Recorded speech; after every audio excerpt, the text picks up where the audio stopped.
Bismillahirrahmanirrahim. Assalamualaikum warahmatullahi wabarakatuh.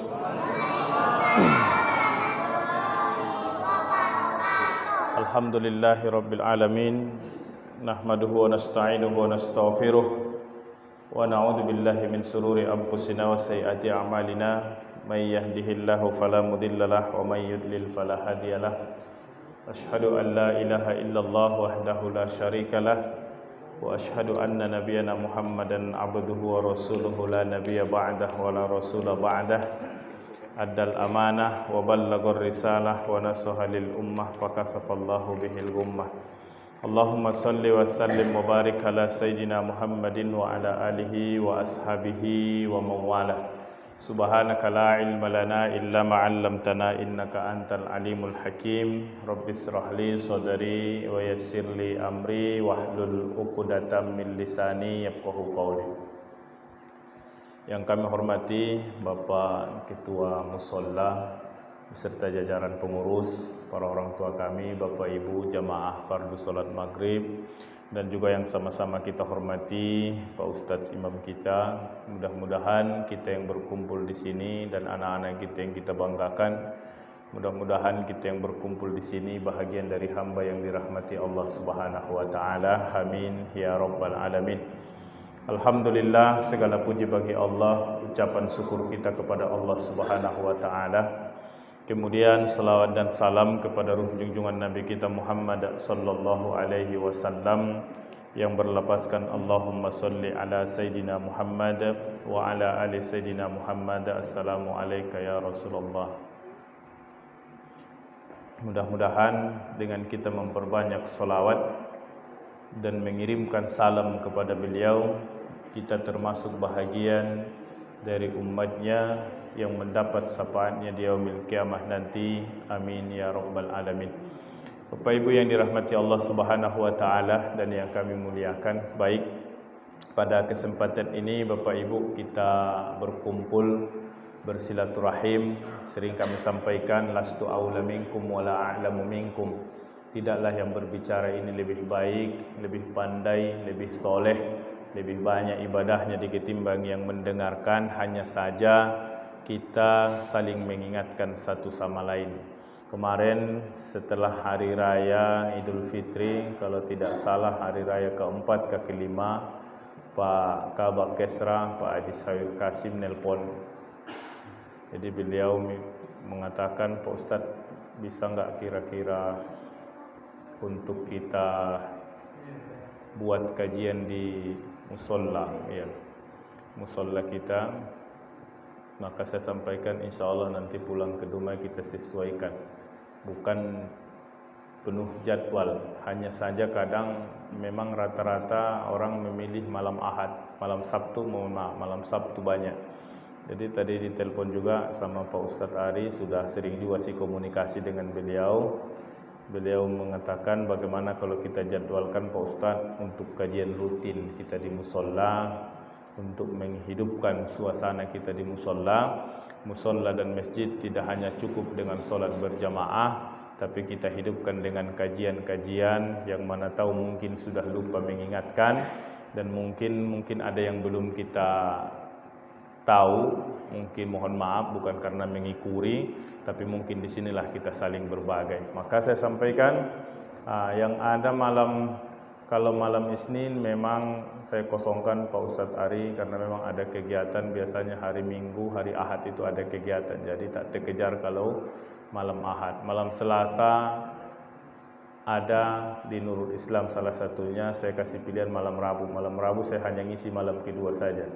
Kadang-kadang di Nurul Bahri malam ketiga, kadang-kadang tidak. Jadi seperti itu. Jadi Pak Ustadz Ari sampaikan bagaimana kalau kita jadwalkan malam Rabu pertama dan malam Rabu keempat setiap bulannya. Jadi kita 2 kali pertemuan, dan mungkin malam Rabu kedua dan ketiga nanti pengurus kita hadirkan guru-guru kita yang lain supaya juga saling bergantian. Jangan pula satu-satu itu aja, nanti bosan pula jamaah.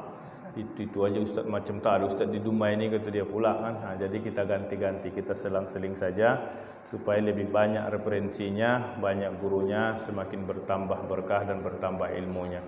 Jadi baik Bapak Ibu yang dirahmati Allah Subhanahu wa taala, sesuai kesepakatan ini tidak tahu Jai Mukti saya malam kedua di situ, tadi dinelpon juga hitungan dia ini malam kedua. Saya bilang ini malam pertama kalau enggak salah. Tapi mungkin dia hitungnya tanggal 1 dulu kan hari Selasa. Jadi tanggal 2 itu sudah malam Rabu itu tanggal 2. Jadi saya sampaikan mohon maaf lah udah terjadwal di Hakul Yakin. InsyaAllah minggu depan, minggu kedua kita anggap untuk di Jai Mukti Jamiatul Muslimin. Alhamdulillah Bapak Ibu Dumai ini kita bersyukur. Alhamdulillah di mana-mana masjid musola, di samping solat berjamaah sudah banyak kajian-kajian. Yang kita dengar juga sering datang Ustaz dari luar kota Dumai. Alhamdulillah mudah-mudahan membawa berkah, membawa kenyamanan bagi kita yang tinggal di Dumai. Malamnya diisi pengajian dan subuh berjamaah. Alhamdulillah sudah banyak. Rata-rata di Dumai ini kalau urusan kota itu sudah banyak yang Sabtu Ahad itu selalu kajian habis subuh sampai nanti suruk. Habis suruk dilengkapi, tergantung panitia lah, tergantung pengurus masjid, tapi rata-rata diikutin dengan sarapan. Habis solat subuh kita kajian sampai nanti masuk Isra. Solat suruk 2 rakaat. Yang kata Nabi, siapa yang solat subuh berjamaah kemudian dia menunggu duduk di masjid di musalla, tidak pulang, tidak keluar dari masjid kecuali batal duduk, maka kemudian terbit matahari, solat rakaatain, dia solat 2 rakaat, mendapatkan pahala haji dan umrah. Qala tammatin. Kelebihan dan keutamaannya mendapatkan pahala orang yang haji dan orang yang umrah, tapi tidak menggugurkan kewajiban haji.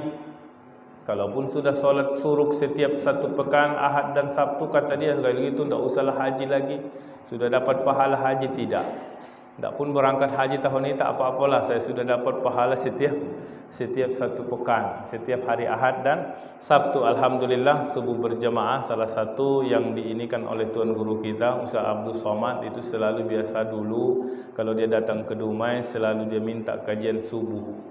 Habis subuh, jadi orang termotivasi yang kadang dari jauh jam 2 sudah sampai di masjid, jam 3 tengah malam sudah sampai di masjid tahajud karena ingin mendengarkan tausiah Ustaz Abdul Somad. Alhamdulillah kita lihat berhasil. Dumai ini sekarang sudah rutin kajian subuh dan jamaah juga alhamdulillah banyak. Apakah karena kajiannya atau karena sarapannya, wallahu alam lah. Mudah-mudahan dua-duanya, jamaahnya dapat, sarapannya juga, sarapan pagi juga dapat lontong. Bapak Ibu yang dirahmati Allah Subhanahu wa taala dan yang kami muliakan, maka pada kesempatan ini Bapak Ibu, memang kalau di mushola kita ini baru pertama kali untuk jadwal tarawih pun Ramadan ini sudah didaftar, mungkin tak ada juga memang jadwal untuk di sini karena biasanya dikondisikan sesuai tempat tinggal. Saya tinggal di Bukit Batrem, Bapak Ibu. Kalau Bapak Ibu ke Bukit Batrem, tinggal di Bukit Batrem saya. Mulai dari tahun 2013 sampai saat ini. Saya tinggal di Dumai 2012 akhir. Dapat istri orang Tapanuli juga, tapi sudah kelahiran Dumai. Ya, ketemunya dulu di Jakarta. Saya dulu tinggal di Jakarta, pulang kuliah hampir 2 tahun. Rupanya hanya mencari jodoh saja di situ. Nikah, kemudian pulang ke Dumai. Kalau asli Tapanuli, saya berasal dari Tapanuli Selatan, merantau ke Dumai. Makanya ada hasibuannya. Kalau sudah ada hasibuan kita enggak ragu lagi, sudah jelas orang Jawa itu, Pak. Iya, kalau sudah ada hasibuan orang Jawa itu. Bapak Ibu yang dirahmati Allah Subhanahu wa taala dan yang kami muliakan, baik pada kesempatan ini sesuai dengan kesepakatan Bapak Ibu, kita ini tidak ceramah tapi mungkin saling mengaji, berbagi satu sama lain. Mana tahu nanti yang kurang Bapak Ibu sampaikan, ataupun mungkin yang kurang tepat kita diskusi. Kalau ceramah nanti kadang-kadang sudah sampai di sana balik lagi, pergi lagi, balik lagi. Jadi tidak mengarah dia. Nanti kita bahas pula sampai ke vaksin dan lain sebagainya. Itu kalau ceramah. Nah, ini kita membahas fokus saja. Karena kesepakatan dengan juga pengurus, kita fokusnya fikih. Jadi karena fikih itu juga banyak, ada fikih ibadah, ada fikih muamalah, ada fikih nikah, ada fikih siasah, politik, ada fikihnya. Jadi untuk saat ini kita fokus kepada fikih ibadah sajalah. Saya khawatir kalau kita bahas bab nikah nanti, pulang dari sini banyak yang mau nambah kan itu. Karena merasa tak berkah. Apalagi ini di bulan Syawal. Bulan Syawal itu banyak orang nikah, banyak orang pesta, karena hadis Nabi dikatakan Aisyah radhiyallahu anha, saya dinikahi Nabi sallallahu alaihi wasallam itu di bulan Syawal. Makanya orang banyak mengamalkan hadis ini, pesta menikahkan anaknya di bulan Syawal. Orang menikah di bulan Syawal karena salah satu darisnya kata Aisyah radhiyallahu anha, saya dinikahi Nabi sallallahu alaihi wasallam di bulan Syawal. Ini motivasi kepada yang belum menikah. Kalau sudah menikah tak usah lagi diungkit-ungkit. Saya dulu Pak Ustaz tak menikah di bulan Syawal, mungkin itu masalahnya makanya sering berkelahi katanya. Enggak juga. Jangan pula minta diulang nanti. Maka kita fokus kepada fikih ibadah saja. Bapak Ibu yang dirahmati Allah Subhanahu wa taala. Maka pada kesempatan ini mungkin kita mengulang-ulang supaya berkesinambungan, kita masuk kepada yang pertama. Masalah ibadah itu, fikih itu biasanya toharoh, selalu bercerita tentang masalah suci, bersih. Maka yang kita bahas ini adalah bersih zohirnya. Fikih ini bercerita bersih zohir, bersih badan, bersih pakaian, bersih tempat yang menjadikan tempat kita untuk sholat. Syaratnya 3, bersih badan, bersih baju, pakaian yang kita pakai tak perlu bagus, tak perlu mewah kalau memang tidak ada, yang penting bersih dari najis. Masalah urusan mewah, masalah urusan mahal itu sunnah. Kalau punya baju yang mahal sunnah dipakai untuk sholat. Kalau tidak punya, yang menjadi syarat wajibnya itu hanya bersih dari najis. Tempat al-makan allazi yusalli fihi, tempat juga yang kita sholat di dalamnya harus bersih. Seperti musholla kita ini insyaallah terjamin bersih karena tidak ada anak-anak yang kencing dan tidak ada binatang-binatang yang masuk ke dalam. Maka insyaallah bersih dari najis seperti itu. Bapak Ibu yang dirahmati Allah Subhanahu wa taala dan yang kami muliakan, maka kita awali pertemuan ini masalah wudu ya. Masalah bersih, kita masuk kepada bab wudu. Waw pakai hamzah, wudu bidom mil waw, baris wawunya didommahkan wudu. Kalau dipatahkan baris wawunya wadu, itu tempat air, wadu. Kalau wudu itu air tempat orang wudu itu membasuh muka, membasuh tangan, membasuh sebahagian kepala, membasuh kaki sampai mata kaki, itu disebutkan wudu. Kalau dipatahkan wawunya wadu, maka itu tempat airnya. Kalau diganti belakang waw menjadi ain, wado', maka itu meletakkan. Wado'a telah meletakkan dia. Maka disebutkan orang-orang yang rendah hatinya itu disebutkan tawadu. Orang yang merendahkan hatinya di bawah, diletakkan di hatinya di bawah, artinya hatinya rendah, maka disebutkan tawadu. Orang yang rendah hati, ya, kalaupun dia kaya dia tak sombong, tawadu. Kalaupun pangkat jabatannya tinggi dia tak sombong. Kalaupun memang dia ganteng, dia cantik, dia tak sombong. Dia kaya semuanya, dia tawadu, rendah hati, itu tawadu. Man tawadu'a rafa'ahullah. Siapa orang yang tawadu, maka Allah akan mengangkatnya. Artinya mengangkat derajatnya. Nah, lawan daripada tawadu itu sombong, takabur. Orang yang merasa besar, orang yang merasa sombong. Kalau kabar, Allahu Akbar, Allah Maha Besar. Tapi kalau takabur itu orang yang merasa bangga. Aba wastakbar. Kenapa iblis tidak mau sujud kepada Nabi Adam 2 saja? Aba wastakbar. Dia enggan, dia tak mau. Wastakbar, dan dia merasa lebih daripada Nabi Adam. Maka iblis diponis masuk neraka dan kafir. 800 tahun ibadahnya itu Bapak Ibu. Tak sebanding dengan ibadah kita. Jangankan hafal Quran, mau turun Quran aja dia tahu iblis itu.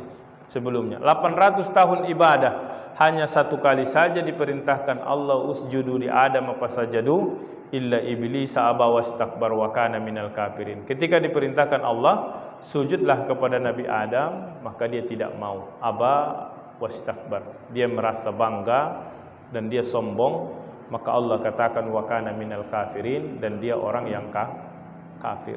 Langsung diponis. Dia tidak berzina, dia tidak membunuh, dia tidak korupsi, tapi dia sombong. Maka orang-orang yang sombong itu dibenci Allah Subhanahu wa taala. Perbuatan ini sangat dibenci. Lawan daripada orang rendah hati itu orang sombong. Namrud sombong. Wa kana malakahu arba'amiyata amin. Namrud itu jadi raja 400 tahun. Sampai-sampai dia mengata arubba ghairi, adakah Tuhan selain aku? Ya. Arubba ghairi, kalian memperdapati Tuhan enggak selain aku? Sampai dia bakar Nabi Ibrahim. Cuman kata Allah, ya naru kuni bardan wa salaman ala Ibrahim, api itu dingin, tak ada pun sedikit Nabi Ibrahim yang terbakar ketika dicampakkan ke api itu dengan izin Allah Subhanahu wa taala. Selamat, bulunya pun tak ada yang terbakar yang menempel di tubuhnya Nabi Ibrahim. Namrud sombong, tapi matinya Namrud Allah hinakan hanya dengan seekor ba'udah, nyamuk. Innallaha la yastahi ayatriba masalan ma ba'udatan fama fawqaha. فَأَمَّا الَّذِينَ آمَنُوا فَيَعْلَمُونَ أَنَّهُ الْحَقُّ مِنْ رَبِّهِمْ وَأَمَّا الَّذِينَ كَفَرُوا فَيَقُولُونَ مَاذَا أَرَادَ اللَّهُ بِهَذَا مَثَلًا. Allah ciptakan nyamuk, dan mungkin ada lagi yang lebih kecil daripada nyamuk. Nyamuk ini Allah berikan kepada Namrud, masuk ke telinganya, dan nyamuk itu menggigit otaknya sampai Namrud memukul-mukul kepalanya. 400 tahun jadi raja, Allah matikan dia dengan hina hanya karena seekor nyamuk. Bukan ditembak, tidak disambar petir, bukan karena turun bencana, mati dengan seekor nyamuk. Yang kau katakan 400 tahun kau jadi penguasa, yang kau katakan tidak ada Tuhan selain ente, yang kau katakan tidak ada Tuhan selain kamu, maka hanya seekor nyamuk yang masuk ke telingamu tidak bisa kau usir, tidak bisa kau keluarkan. Kamu mengaku sebagai Tuhan, Allah hinakan. Ini contoh bagi kita. Hanya seekor nyamuk saja. Mana pengawal-pengawal istana itu suruh keluarkan nyamuk dari telinganya? Tak bisa. Kalau dengan senjata mungkin iyalah, ditembak dia.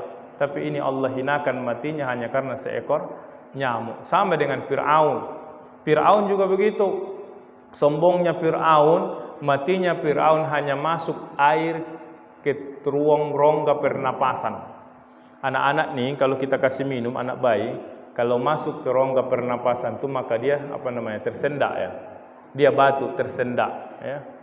Hanya untuk tersendak saja Fir'aun tak mampu. Ketika air masuk ke saluran pernapasannya untuk tersendak, membatukkan itu saja dia tak sanggup. Kata Allah, yang kau katakan tidak ada Tuhan kecuali Anda, hanya untuk batuk mengeluarkan air dari saluran pernapasan kamu tak sanggup. Allah matikan dia dengan hina. Orang-orang yang sombong itu dimatikan dengan hina ya. Batuk tak bisa tersendak, padahal dia mengaku raja. Kalau dia berdiri, menterinya banyak, istana dikawal semuanya. Uzabbihuna abana'akum wa yastahyuna nisa'akum. Perempuan Fir'aun itu membunuh anak-anak yang lahir. Siapa yang lahir anak laki-laki bunuh, wa yastahyuna nisa'ahum, dan membiarkan anak perempuan itu hidup.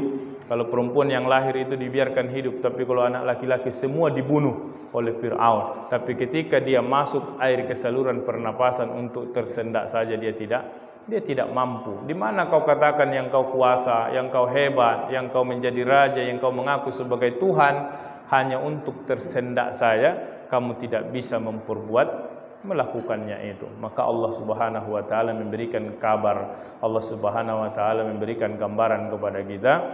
Ke Namrud 400 tahun berkuasa, apa yang kurang? Hanya mati dengan seekor nyamuk. Fir'aun sampai sekarang ada di 7 keajaiban dunia. Sampai sekarang masih ada piramid yang dibangun oleh Fir'aun, sampai sekarang masih utuh, dan itu jadi salah satu wisata bagi orang-orang datang ke Mesir untuk melihat bangunan piramid yang dibangun oleh Fir'aun. Hebat dia, kaya dia, mengaku sebagai raja. Anak laki-laki semua yang lahir di masa dia bunuh. Semua orang bisa dia perintahkan, hanya karena mati tidak bisa tersendak, air dimasukkan ke saluran pernapasannya, maka dia tidak bisa batukkan itu. Di mana kekuasaannya itu yang dia sombongkan? Tak ada. Maka tidak boleh sombong. Saya yakin di sini tak ada yang sombong insyaallah. Maka tawadu, orang yang tawadu, orang yang rendah hati. Maka yang kita bahas ini adalah wudu. Orang yang berwudu ma'rufun min annahu taharatun ma'iyah tata'allaqu bil wajhi wal yadaini war ra'si war rijlain. Wa mabahithuhu mayati. Disebutkan wudu itu adalah yang kita kenal melakukan wudu itu ma'iyah, dengan air.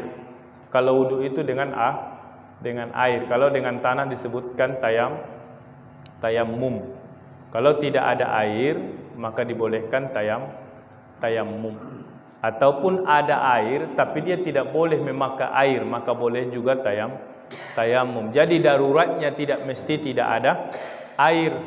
Tidak mesti tidak ada air baru digunakan tayamum. Ada waktu-waktunya memang kalaupun ada air tapi tayamum. Bapak Ibu yang pergi haji, yang pergi naik pesawat mungkin lebih dari 8 jam atau lebih kurangnya 8 jam. Medan ke Jeddah itu 8 jam, Batam ke Jeddah itu lebih kurang 9 jam, lebih jauh.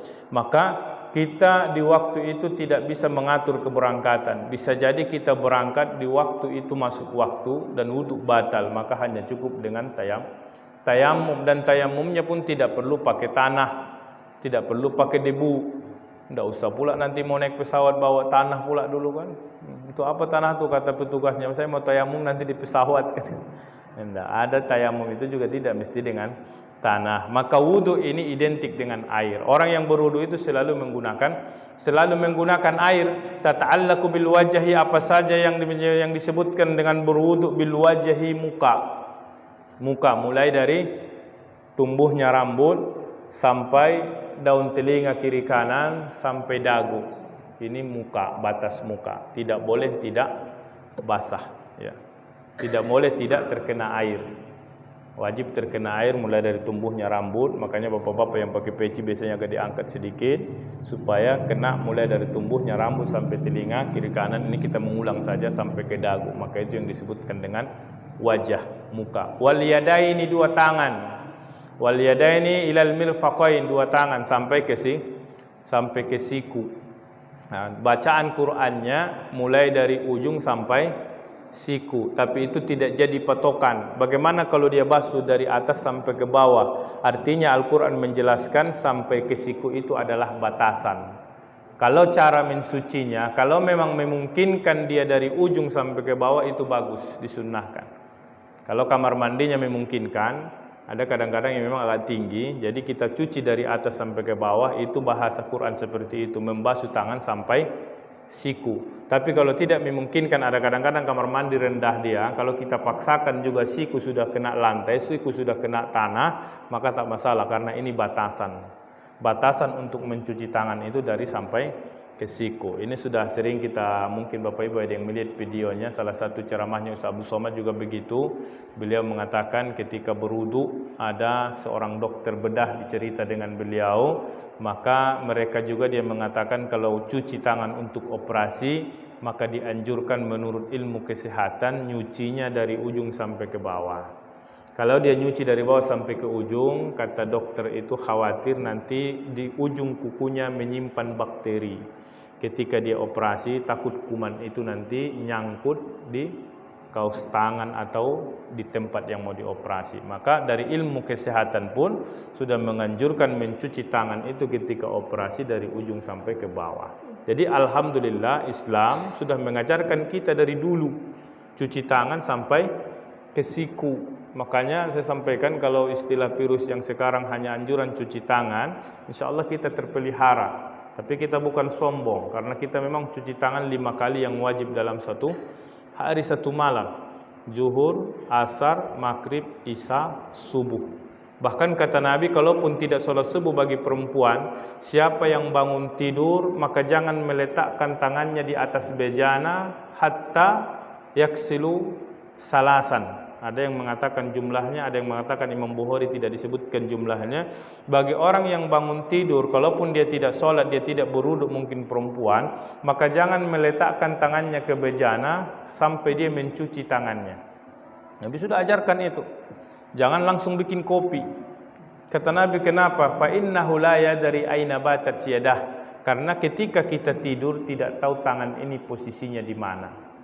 Makanya dianjurkan kalau kita mau sholat sudah jelas bangun berwudu cuci tangan. Tapi mungkin ada perempuan yang tidak sholat karena memang datang bulan, bangun subuh dia pingin sarapan buat untuk suaminya, maka cuci tangan dulu. Anjuran Islam sudah mengajarkan itu. Tapi prakteknya memang 1 tahun terakhir ini memang praktek cuci tangan itu di mana-mana dianjurkan. Kita umat Islam alhamdulillah dari dulu sudah itu diajarkan Nabi kalau kita mengamalkan. Sekarang kita lihat mau masuk mana cuci tangan, maksudnya cuci tangan. Alhamdulillah ajaran itu sekarang kita lihat apa yang dikatakan Nabi sallallahu alaihi wasallam. Maka hendak mencuci tangan, falayak masfil ina, jangan letakkan tangan itu pada bejana sebelum dicuci. Fa innahu la yadri aina batat yadah, karena kita tidur tidak tahu tangan itu letaknya di mana, maka dianjurkan cuci tangan. Jangan langsung bikin kopi. Kalau udah bikin kopi bilang, jangan usah bilang enggak cuci tangan, nanti bapak itu tak mau pula minum, kan begitu. Bapak Ibu yang dirahmati Allah Subhanahu wa taala dan yang kami muliakan. War-ra'si, dan juga kepala, ra'sun. Kalau anak-anak kita belajar ra'sun, kepala ya. Kepala, sebahagian kepala. Berbeda pendapat. Imam Malik mengatakan semuanya. Semua, makanya Bapak Ibu kalau pergi ke Makkah Madinah, cara wuduknya pengikut mazhab Imam Malik, dia semua kepala, maka dibuka. Bagi serban, bagi yang pakai peci diletakkan, karena basuhnya sekaligus ke telinga. Kalau mazhab Imam Syafi'i, kita sedikit saja, hanya diangkat saja. Nah, bisa paling sedikitnya 3 helai mengusap sebahagian kepala. Menurut pendapat mazhab Imam Syafi'i, itu wuduknya sudah sah. Maka itu sebahagian kepala. Ini yang berbeda pendapat. Kalau muka tadi tidak, tangan tidak berbeda. Tapi kalau kepala ini berbeda pendapat para imam mazhab tentang mengenai masalah menyapu sebahagian kepala. Tapi kita tidak permasalahkan. Yang mau basuh semuanya silahkan, yang mau basuh sedikit menurut Imam Syafi'i juga silahkan. Karena kita mayoritas, mungkin boleh dikatakan Indonesia ini, Asia pada umumnya mayoritas Imam Asy-Syafi'i. Kalau kami juga kalau ditanya, karena memang dari dulu di pesantren pun guru-gurunya memang mengikut pendapatnya Imam Syafi'i, dan bahkan sampai kuliah juga dulu disuruh pilih, kita tetap memilih fikihnya Imam Asy-Syafi'i. Kalau di Mesir dipelajarin semuanya Pak. Jadi mereka tidak pernah ribut masalah kunut, tak pernah ribut masalah menyapu kepala. Mau fikih Imam Hanafi silahkan, ini fikihnya dan ini dosennya. Mau fikih Imam Maliki, ini bukunya, ini dosennya. Mau fikih Imam Syafi'i ini. Tapi bukan berarti kita tidak tak pelajari mazhab-mazhab yang lain. Cuman kita fokusnya mengikut pendapat Imam Asy-Syafi'i. Nah, tapi yang 4 itu dipakai. Imam Hanafi, ada yang pakai, Imam Malik, Imam Syafi'i, Ahmad bin Hambal.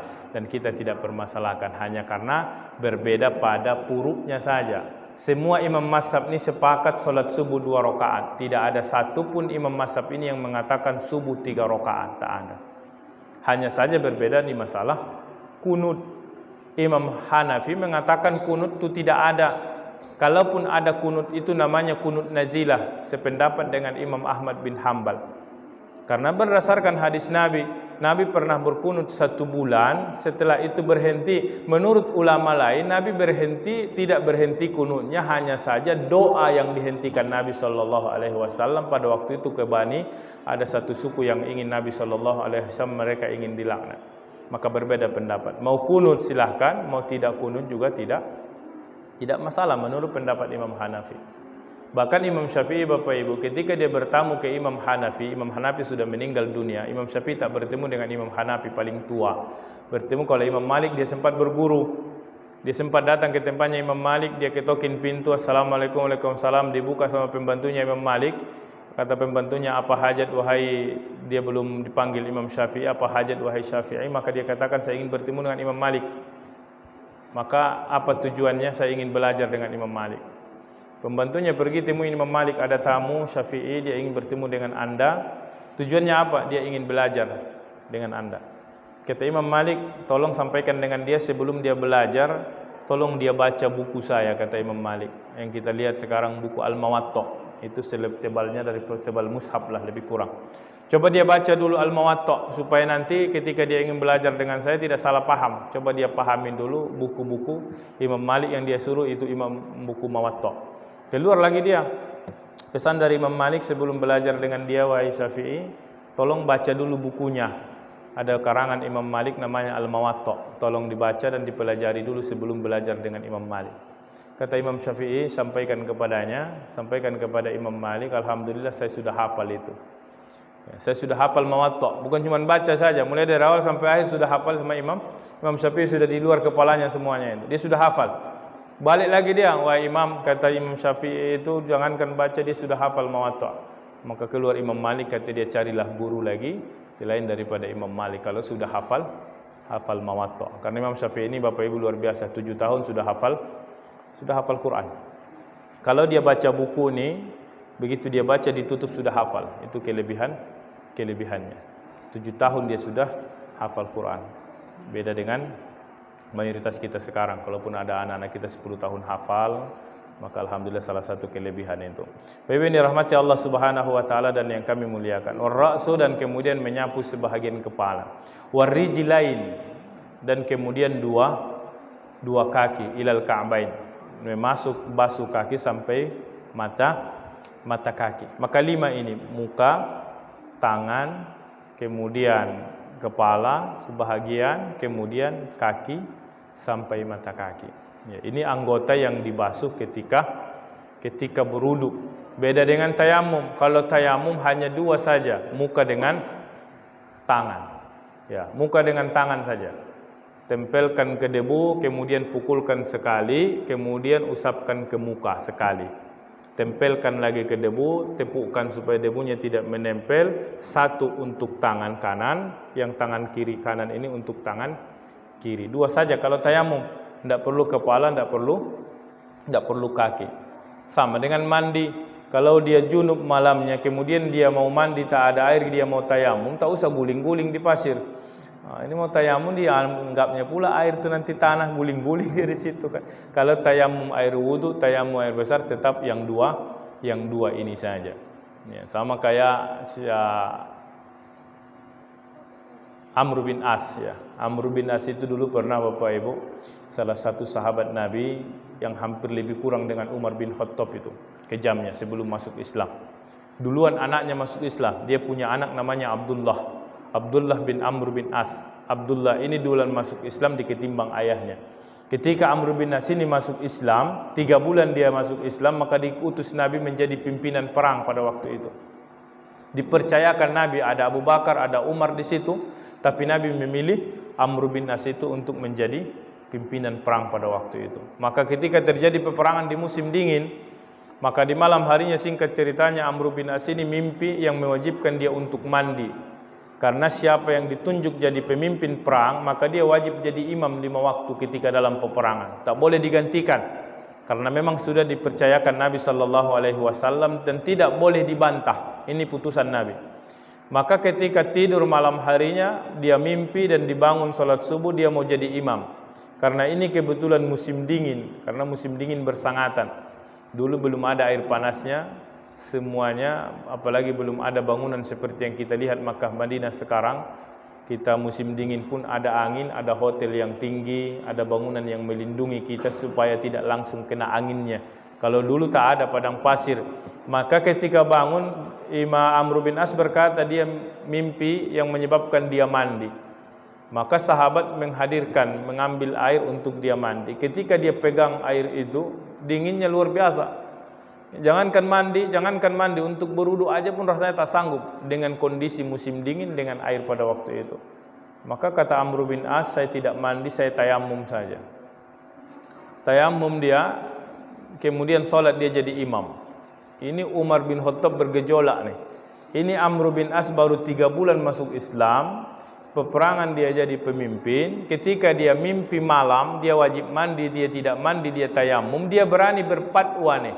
Kata Umar bin Khattab kepada Abu Bakar, ini Amr bin As mengada-ngada nih wahai Abu Bakar. 3 bulan baru masuk Islam sudah berani berfatwa tayamum, padahal dia wajib mandi. Kata Abu Bakar, diamkan saja wahai Umar. Amr bin As itu jadi ikutan kita karena dipilih Nabi SAW. Tidak usah bantah. Kalau kau bantah, dia sama dengan membantah Nabi SAW.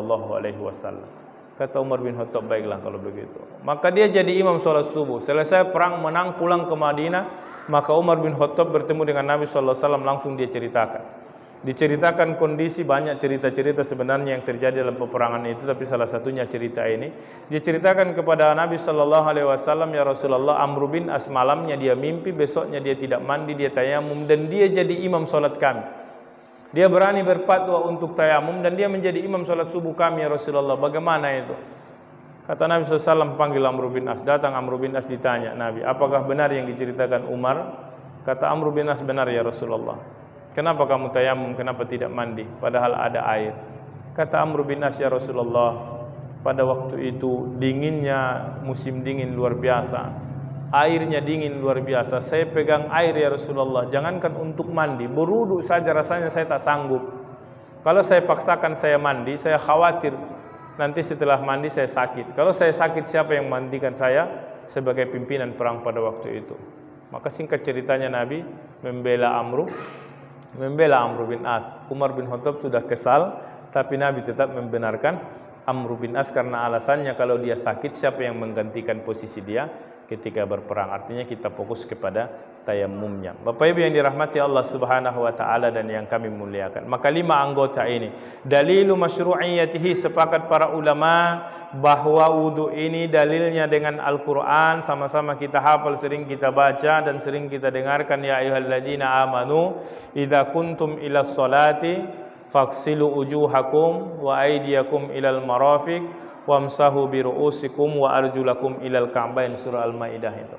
Hai orang yang beriman, kalau kalian ingin sholat maka basuhlah muka, fa'asilu wujuhakum, basuh muka, wa aidikum, tangan, wa mamsahu bi ru'usikum, basuh kepala, wa arjulakum ilal ka'bain, kaki sampai mata kaki. Ini dalil dengan Al-Qur'an, jelas sepakat para ulama bahwa ketika ingin sholat maka wajib berwudu. Sawa'un kana fardan au naflan, walau kalau kana salatu janazah, sama ada salat itu salat wajib atau salat sunnah, bahkan sampai salat jenazah. Wajib. Setiap salat, baik itu salat wajib, zuhur, asar, maghrib, isya, subuh, wajib berwudu. Baik itu salat sunnah rawatib 12 rakaat atau salat sunnah mutlak, salat sunnah duha, qiyamul lail, salat sunnah witir, ataupun salat sunnah sebelum asar, sebelum isya. Kalaupun tidak masuk yang 12 yang dikatakan Nabi sallallahu alaihi wasallam, siapa yang menjaga 12 rakaat setiap hari dan siang hari dan malam, buniyallahu baitan fil jannah, Allah bangunkan rumah baginya di sorga. Siapa yang menjaga 12 rakaat, dalam riwayat lain kata Nabi, siapa man bana masjidan, siapa yang bangun masjid, buniyallahu baitan fil jannah, Allah bangun baginya rumah di sorga. Kami tak sanggup bangun masjid Pak Ustaz karena keterbatasan, belum ada uang, belum cukup biaya untuk bangun. Kata Nabi, man shalla isnata asra raka'atan fi yaumin wa lailatin buniyallahu baitan fil jannah. Siapa yang menjaga 12 rakaat di siang dan malam, Allah bangunkan baginya rumah di sorga. Tak bisa bangun masjid, paling tidak jaga 12 rakaat. Bangun masjid pun tidak, 12 rakaat pun tidak. Berarti mau siap ditinggal di kaki 5 sajalah, tak punya rumah. Artinya yang 12 rakaat itu kata Nabi diriwayatkan Ummu Habibah istri Nabi, beliau mengatakan 4 rakaat sebelum zuhur, 2 rakaat sesudahnya, 2 rakaat sesudah maghrib, 2 rakaat sesudah isya, 2 rakaat sebelum subuh, itu 12 rakaat. Belum masuk habis sebelum asar dan sebelum isya. Ada yang mengatakan 10, riwayat Abdullah bin Abbas, dia mengatakan 2 rakaat sebelum zuhur, 2 rakaat sesudahnya, 2 rakaat sesudah maghrib, 2 rakaat sebelum sesudah isya, 2 rakaat sebelum subuh, 10 rakaat. Riwayat Abdullah bin Abbas 10, riwayatnya Ummu Habibah istri Nabi sallallahu alaihi wasallam yang kita kenal dengan panggilan Romlah, itu dipanggil dengan Ummu Habibah. Beliau mengatakan dalam riwayat sahih 12 rakaat, 4 rakaat sebelum zuhur, 2 rakaat sesudahnya, 2 rakaat sesudah maghrib, 2 rakaat sesudah isya, 2 rakaat sebelum subuh, jumlah 12 rakaat. Kita mau pakai riwayatnya Abdullah bin Abbas, 2 rakaat sesudah zuhur, 2 rakaat sebelum zuhur, sesudahnya 2 rakaat sesudah maghrib, 2 rakaat sesudah isya, 2 rakaat sebelum subuh, jumlah 10 rakaat. Terserah mau amalkan saja. Terus salat sunnah sebelum asar, salat sunnah sebelum isya, salat sunnah sebelum maghrib. Ada hadis Nabi sallallahu alaihi wasallam berkata, apa kata Nabi? Sallu bainal azanain.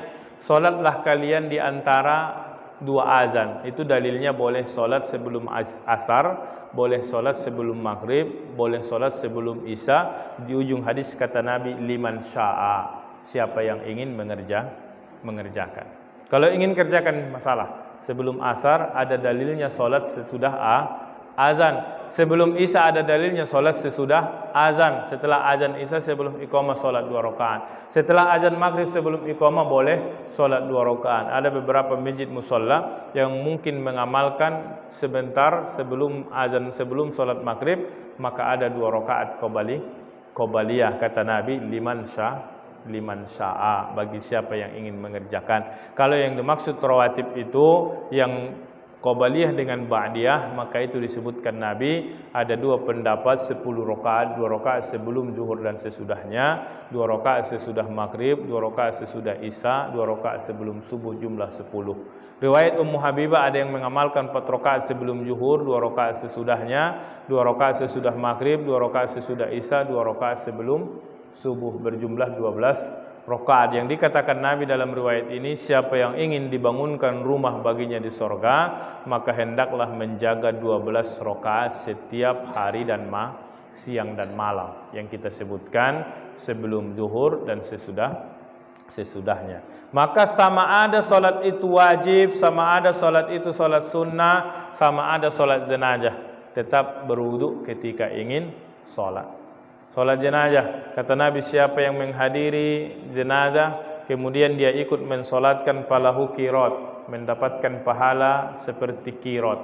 Sahabat bertanya, ya Rasulullah, qirat itu seperti apa? Apa qirat itu ya Rasulullah? Maka kata Nabi, qirat itu misla jabalil Uhud. Qirat itu adalah seperti bukit Uhud. Bapak Ibu yang sudah haji atau sudah umrah sudah melihat langsung Jabal Uhud. Jabal artinya bukit, Uhud artinya satu. Kalaupun panjang bukit itu dia menyatu, maka disebutkan Ahad. Uhud, Jabal yang satu. Panjangnya lebih kurang 7 kilo. Kalau tidak percaya nanti bisa umrah, bisa haji, coba ukur sendiri. Aku tidak percaya yang dikatakan Ustaz itu 7 kilo, bawalah meter nanti, ukur. Betul enggak 7 kilo Jabal Uhud itu? Nah, orang yang mengikutkan salat jenazah mendapatkan pahala seperti 1 qirat. 1 qirat itu adalah seperti bukit Uhud. Maka kalau ada kesempatan, ada yang meninggal, tetangga dan ada kita tahu orang meninggal, kita bertakziah, usahakan ikut sampai salat. Kalaupun fardu kifayah, bukan fardu ain. Kalau fardu ain kita kerjakan berpahala, tak kita kerjakan kita berdosa. Kalau fardu kifayah kita tak mengerjakan, ada orang yang mengerjakan, maka kewajiban sudah habis. Ada 5 orang yang mengerjakan sholat jenazah padahal kita hadir di situ, kita tidak berdosa lagi karena bunyinya kifayah. Tapi kalau 1 orang pun tak ada yang sholat, 1 kampung itu semuanya berdosa. Itu fardu kifayah. Kalau fardu ain pribadi, sholat fardu ain. Kalau kita tidak sholat, tak sekampung itu tak berdosa pribadi kita. Tapi kalau turun laknat, turun ajab, bukan hanya orang yang tidak sholat yang dapat, semuanya dapat. Itu fardu ain. Tapi kalau sholat jenazah ini fardu kifayah. Kalau orang mengerjakan 5 orang saja, habis kewajiban 1 kampung. Tapi kalau tidak ada 1 orang yang mengerjakannya, maka 1 kampung juga dapat dosanya. Kalaupun sholat jenazah tetap wajib berwudu, tak boleh tidak. Wajib berwudu, pahalanya seperti 1 qirat. Makanya Bapak Ibu, saya kalau bawa jemaah umroh, ini sudah tahun kemarin sampai tahun ini belum bisa berangkat, sama-sama kita ketahui. Itu saya sampaikan, Bapak Ibu sudah pergi ke Jabal Uhud, inilah bukit Uhud. Di bawahnya Jabal Rimat, di sinilah meninggalnya Hamzah, sahabat-sahabat yang Nabi yang meninggal dalam peperangan Uhud, sudah melihat bukit Uhud. Maka nanti di Masjid Makkah Madinah itu, Madinah dengan Masjid Haram Makkah itu, setiap selesai solat wajib ada solat jenazah, salatu alal mauti yarhamukumullah, salatu alal amwati yarhamukumullah, itu disampaikan oleh imam, maka ikut solat jenazah. Saya sampaikan, kami tidak tahu niatnya Pak Ustaz, karena kami tidak tahu itu laki-laki atau perempuan, karena dia bahasa Arab, ikut saja. Begitu imam takbir saja. Kami tidak tahu doanya Pak Ustaz, karena kalau laki-laki Allahumma maghfir lahu, kalau perempuan Allahumma maghfir laha, kami baca apa? Baca saja, Allahumma maghfir lahu pun tak masalah. Allahumma maghfir laha, tahu-tahu dia memang cowok, karena kita tidak tahu tak apa-apa. Kalau di tempat kita kan memang kita tahu siapa yang meninggal, atau karena kita datang kadang disampaikan jenazah ini adalah laki-laki, menunjukkan niat dan doa, karena kita ada domir. Kalau dia laki-laki Allahumma maghfir lahu, kalau dia perempuan Allahumma maghfir laha. Kalau bencong ada bencong, Allahumma maghfir lahuha gitu. Dia dapat dua-duanya, separuhnya hu, separuhnya ha. Ya, karena cerita di WA tuh lucu juga, kadang-kadang baca WA nih. Kata dia, ada bencong bertanya sama Pak Ustaz, kalau laki-laki yang meninggal dipanggil almarhum, iya. Kalau perempuan yang meninggal itu dipanggil almarhumah, iya, kata Ustaznya. Kok nanti kalau kami yang meninggal dipanggil apa tuh Pak Ustaz? Kata Ustaznya aluminium mungkin. Almarhum tidak, almarhumah tidak, aluminium. Nah, dipanggil aluminium. Bapak yang dirahmati Allah Subhanahu wa taala dan yang kami muliakan. Maka dalilnya jelas, salat wajib, salat sunnah, apapun bentuknya salat